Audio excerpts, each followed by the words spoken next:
Yes, yes, yes, yes, yes, yes, exactly. Everybody go ahead and put your hands together. Put your hands together for Emily Foxler Baldoni. If you haven't heard by now, where have you been? Where were you last night? You should have skipped dinner because the tea was piping hot and we served it early on.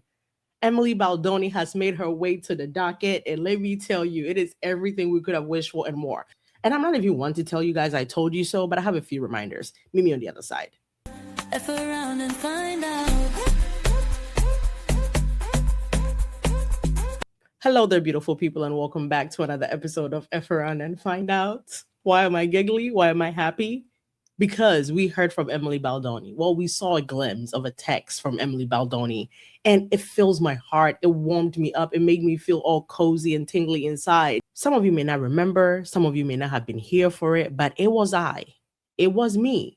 And funny enough, I think that was the second video I ever may have posted about this entire thing when I started making content, right? About why I think Emily Baldoni was the real hero of this entire shebang. Roll tape, please. She's a real hero in this story, and it's about time she got her flowers. The heroine of this story, it's not her, Blake Lively, and it's not Justin. I love me some Raphael Solano, but it's not Justin. And do. The real hero of this story, Emily Foxler of House Baldoni, come to the front. Without her, we wouldn't have the evidence we have. I guarantee you, without her, the receipts wouldn't be receipting like this. Because Miss Emily, you clogged that Lady Blake tea so bad. So fucking bad. Because I just know Justin went home and told Emily what the shenanigans was about. And all Emily said was, beloved, keep your receipts. Keep the mic on. Check, check. Keep the cameras running. Because one day, the patience it probably took for Emily not to roll up on that set and whoop Blake ass, only she could have it, because it couldn't be me. But I just want to say this is an appreciation post for Emily Baldoni if she used to ever see this. So drop a flower, drop a thank you. I don't know if you guys remember that video, but it's Emily Baldoni has been my Roman Empire. Now, while I haven't talked about Emily Baldoni in every single video, and I haven't made it a point to like belabor it, oh my God, Emily, every now and again, I try to remind you guys, I truly believe in the depths of my soul that Emily Baldoni is the reason we are all here today. Down to whether or not, I mean, we don't have confirmation. As much as I said in my video that I think she's the reason Justin kept receipt, she's the reason Justin kept screenshots. Maybe we get text messages in the future that prove that. But what I am going to show you today is we do know, and we can thank Emily for the fact that Justin and Jamie never signed that ridiculous letter that Ryan Reynolds wanted Jamie Heath and Justin Baldoni to sign. This is the text messages that were received today. So we got like a mini unsealing, which is what Carol is calling it today on the docket. There's a text message between Jamie Heath and Mitz Tuskovich.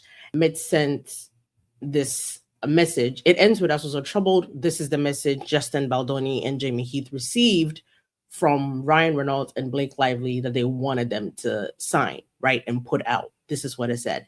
It ends with, "Us was a troubled set, which we take full accountability for." Can't believe they actually wrote this. "We are very sorry to everyone we caused upset to privately and publicly. Blake Lively, Colleen Hoover, the entire cast and crew led with professionalism every step of the way. Any negativity aimed at them is ours to own. We mutually agreed that the cast would be promoting the film separately and understood why. We have always said we are not perfect, and even if unintentionally we make mistakes, we will always own them. We hold ourselves accountable. It's not anyone's job but ours, and that's the part of being man enough. We will practice what we preach. We are learning and growing from experience, and we thank everyone for their patience as we find a better way to proceed. We are very proud of the film and the welcome arms that it's been received.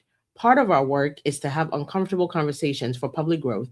The film is doing that on screen, and we are doing that off screen. Thank you to the cast and crew and public for the opportunity to be imperfect and to be given the space to learn and grow. With humanity and dedication, Justin, Jamie, and Wayfarer Studios." And this is what Emily Baldoni had to say about that. Mitz Toskovich sends Jamie that and says, "You get him?" Question mark, asking about if Jamie has been able to get a hold of Justin. Jamie responds, "On now." Mitz likes it, responds, "Morning, you alive?" Jamie says, "Barely any word from the terrorist." Blake Lively and Ryan Reynolds are the terrorists. Blake Lively and Ryan Reynolds are the terrorists, by the way. Jamie responds, "Ready to fight. Talk to Justin." I'm assuming that man talked to Justin. And this is Jamie relaying Justin's message, but I guess Emily was on the phone as well, or Emily was at least in the background to where Jamie could hear Emily. Emily says, "Fuck no." Not just no, but Emily says, "Fuck no." And I love that Jamie is quoting that. That's not my words, that's Emily's words. "We are not writing any letter. She made this bed. Now she can fucking live in it. Let's fight. We're done." And I love that she's not saying she can lie in it. She's saying live in it. Like, you build this house of horror, that's yours now. You stay in that house and don't you ever come out. Justin says, "Well, you heard her. Let's fight. No letter." And I love that Justin deferred to Emily. And I love that Emily was so passionate and powerful enough for her voice to be heard, understood, implemented, and taken very seriously. Justin says, "Well, you heard her." And Jamie says, "So we're saying fuck off. No statement." I love it. And Mitz responds, "I fucking love Emily." I mean, who doesn't, right? Jamie says, "Yep." Mitz says, "Here we go." Jamie says, "Headed to the office now." And you guys, I'm not even joking. I know there's more about Emily that I wish we could get our hands on. I just don't know if everything is documented or if we're even going to hear from Justin or Emily or Jamie, or somebody to confirm that, hey, yeah, Emily kind of was the head of the snake. And I mean, like I said, Emily has been my Roman Empire as far as, like, I truly believe she was guiding Justin through this, and she was a rock. And here's what I feel like people were like, "Oh my God, she's Baha'i, she's nice, she's soft." Emily is a sweet girl, okay? She's from Sweden. And from everything I can see and I can sense from Emily, Emily will whack a bitch, okay? Emily will tussle with you, namaste, and leave. She will whoop your ass and namaste and leave. And I don't know what else you could ask from for a queen, because that's our queen right now. Blake Lively thought she had queen status. She thought she was Khaleesi. Emily has been more Khaleesi than anything. She is guarding her house. She is standing 10 toes down. And I have to say, I'm very, very glad that they have each other. Somebody asked me on Instagram, how could you possibly have known that Emily Baldoni would have such a role in this? And I was like, I'm married. I'm a wife. And I've told you guys multiple times, the way I handle my things, the way our house is kind of handled, everybody's scared of me. My husband is a nice one. My husband is the Justin of all. Like, I'm quiet, I'm in the back, but like, I'm not quiet at all. Don't mess with me. I will fight. I will tussle. I will namaste you and whack you in the same sentence. And I feel like that's exactly what Emily had to do, what Emily had to do. She had to stand 10 toes down. And I feel like if she truly believed that her husband was in the wrong or something like that, she doesn't stand in front of a letter that apologizes. I don't think she will put herself on the line like that. There were some other things that came with this unsealing that we can definitely tackle another time. I would love us to. We have some deposition pages from Jed Watlers, some more stuff from Jen Abel, some more stuff from Melissa Nathan. But since we're already here, I figured we can tackle this very quickly. The whole conversation about Justin wants to feel like Blake Lively can be buried. And it really wasn't something he said. It was something Jen Abel interpreted and relayed to Melissa Nathan. So we do have that text message thread here. We're going to run through that really quickly, and then we're going to get out of here. Melissa Nathan sends this text message to Jen Abel. This is when she was supposed to meet with Justin, and she says, "Do you mind if I go offline with just you and Jamie? I feel we should tell him first. And I'm not sure if we should tell Justin today due to his wife's celebration." Jen Abel responds, "You can, of course, do that, but I don't think he needs to know. I'm going to confidentially send you something he's texting me and Jamie on the side, just to arm you before this call. I think you guys need to. I think you guys need to be tough and show the strength of what you guys can do in these scenarios. He wants to feel like she can be buried. Now, this is where Janable text Melissa Nathan. She wants to feel like she can be buried. Later on, Melissa is going to respond with, we can bury anyone, which the New York Times took and ran with, right? Of course, but when we send over documents, we can send over the work we will do or could do, because that could get us in a lot of trouble. Well, here we are today. We've seen everything now. So Janable shows the screenshot to Melissa Nathan. It's pretty much messages between her and Justin. And Justin says, "Hey, morning, not in love with the document they sent. Not sure I'm feeling the protection I felt on the call." This is the first time I've personally gone through scenario planning with them. So I think let's let them discuss the thinking behind the document and the actual process and protocol of how they implement these things. That's the most important part of this, is how quickly they can shut things down and play stories in your favor. Be honest on this call, and let's give real feedback to each point.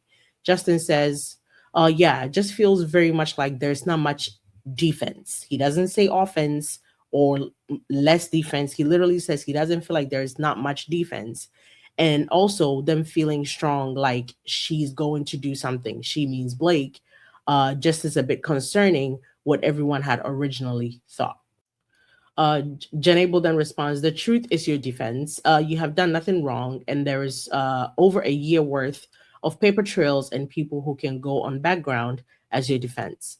This document is an overview, and I think as the situation evolved and as it has become realized, the great length she has gone to in order to cut you out of your, not just the film, but promo, the premiere, etc., we need to prepare as if she would go through any great lengths with the press."